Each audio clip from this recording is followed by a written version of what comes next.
Welcome, Paula, to the Beyond Technology podcast. Thanks for coming today. Great to be here. Thank you. Let's kick it off. Tell me about your business and how you got into it.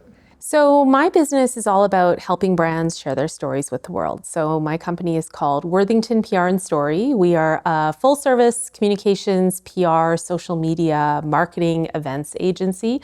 So we've got a pretty broad toolkit and we have a pretty broad roster of clients. So I stumbled into this, I guess, 20 years ago was when I first started in PR. I had an opportunity to work at other agencies, had great mentors along the way. And then in 2018, felt like I was ready to unleash my entrepreneurial spirit, was ready to make my mark in the industry in my own way, and launched as a solopreneur that year. And we've steadily grown over the past 7 years. So we're a team of 10 today, and we have a pretty fantastic client list, and we do some pretty fun work across the city and the province, and we've got some national clients too. Wow, that's great. That's a pretty cool journey. Tell me, what's your goal for 10 years down the road? Oh, 10 years is a long time. I think what I really love is constantly leaning into change. So every year we're evolving the business, we're evolving the services that we offer.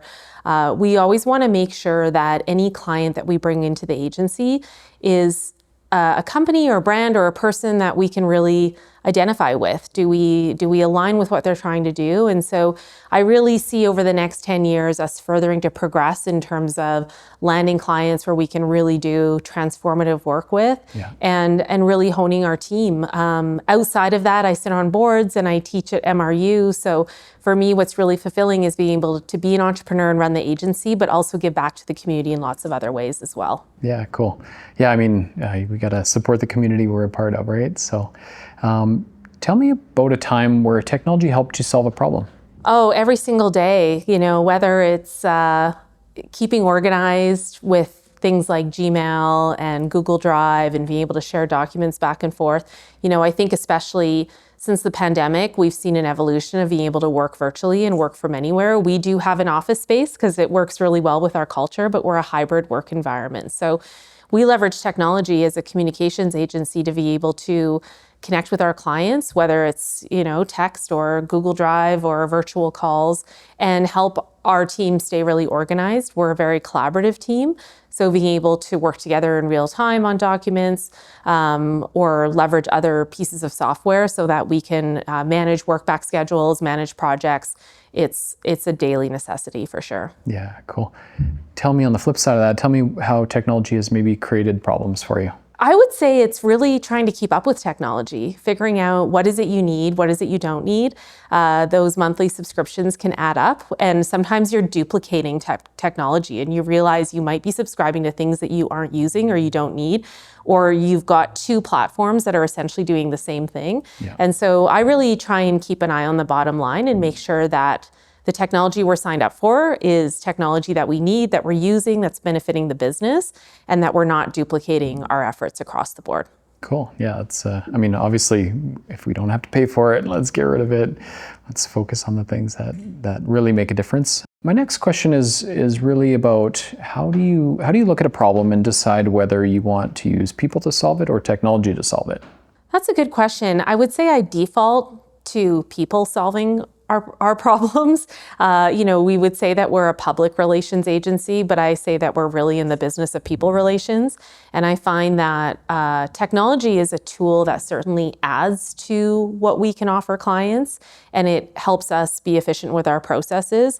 But we're still definitely a people-first company, and building relationships with our clients and learning about them and getting to know them and having that personal touch through our incredible client experience at the agency really takes a hands-on approach, and that's something that really sets us apart. So for us, it's really finding that balance between that personalized service and then letting technology work for us behind the scenes to make that even stronger. Got it. So to support your team and help them focus on the connection. Absolutely. Yeah, very cool. And so with the rise of digital risks out there and AI, in your team, it sounds like it's very collaborative, but how do you foster, as a leader, how do you foster a culture that makes it safe for your people to, experiment and fail, try new things, and be okay with it? There's a lot of fear around technology these days. Yeah, I think that a few things that we do is as a whole, our culture is to really create an environment where it's okay to make mistakes. Ideally, those mistakes are easily resolvable, and hopefully those mistakes are only happening one time and we learn from it and we move on. So that's kind of the baseline of our culture. I think when it comes to technology, is making sure that we're backing things up appropriately, that we have a plan A and a plan B on how we're going to use it. And if we're experimenting with a new piece of technology, that we're not trying it for the first time at a critical moment. So we're practicing with it. We're making sure we understand how it works. We ask a lot of questions, and that way, when the moment comes, if we're using that technology, say at a launch or at an event, we're not trying it for the first time right there. Got it, yeah. So really being intentional about how you roll out the use and learn things like that that are new. Yeah, gotcha. Do you think technology is making leadership harder or easier? I think it's how you look at technology. I think that for those of us who've been in the business for a long time, I think it's a constant effort to be able to feel like you can consistently adapt to technology. It's easy to get caught up in, well, this is the way I've always done things. And as an example, I'm still such a notebook person. So every single meeting, I'm carrying a notebook and a pen with me. I know there's digital ways of doing that. But for me, be able to handwrite some notes is really important. And that's a habit that I'm finding a hard time moving on from. That said, I'll always complement that with technology. For example, we're using more AI note-taking in our meetings so that we can capture some of those moments with clients and making sure that we've got those summaries in place. So I think it's really about being open to adapting and just being open to constantly learning and seeing what's out there from a technology perspective. It can become overwhelming. I would say, I think that the younger generation is probably more adaptable because that's what they've always known. So I think it's asking a lot of questions and then also leaning on the expertise of younger team members. As the owner of the business, I don't have to know everything, and I can really lean on the skill sets and the smarts of my team and let them really fly with it. Yeah, gotcha. Kind of forces you to delegate some of those things and ask Absolutely. questions of your team, and then they feel good about what they're doing, right? So it's funny, I totally resonate with that. I'm a computer guy through and through, but when it comes to note-taking in different situations, I'll use different tools, right? If I know that I really need to be present and focus, I have a Remarkable, so it's like a pen and there's no other distractions. And then if I'm in a meeting, I'll have my note taker take notes, and then I can focus on the conversation. So, yeah, and I think especially whether a meeting is virtual or if it's in person, I think it sets a different scene if that person, the client that you're meeting with or the partner you're meeting with, is there screens between you and that person, or is there just a notebook between you and that person? And how does that maybe shift the conversation? Yeah. And, I feel like sometimes if people know that you're not sitting there typing away, A, they know that you're focused on the conversation at hand, and B, sometimes I find that people will open up and be more vulnerable when there isn't that digital platform in the way. And so as a communicator, I really try and tune into that and think about the meeting and think about what does that person need from me in the meeting?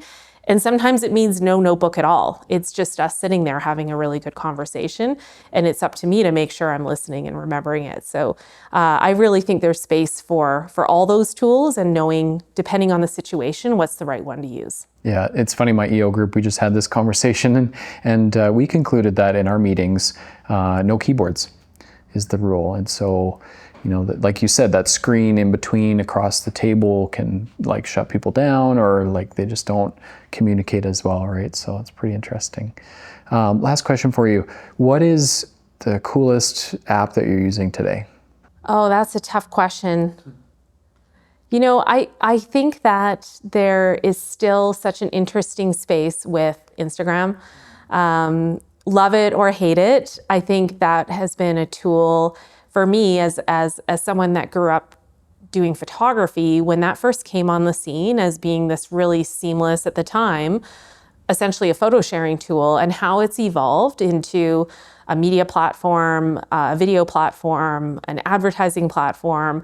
I think it's done a good job at being being a place for everybody. And like any social media technology, we have to be careful how we're consuming it and what we're looking at, and not going too far down a rabbit hole. But from a connectivity perspective, and a way for us to help amplify the brands that we work with, as well as for personal use, I think it's a really interesting space, and I'm excited to see how it evolves. Yeah, that's very cool. I like Instagram. I love it. It's like really, other than LinkedIn, it's the only other social I'm on and active. It's funny, the algorithms are they're so reactive these days.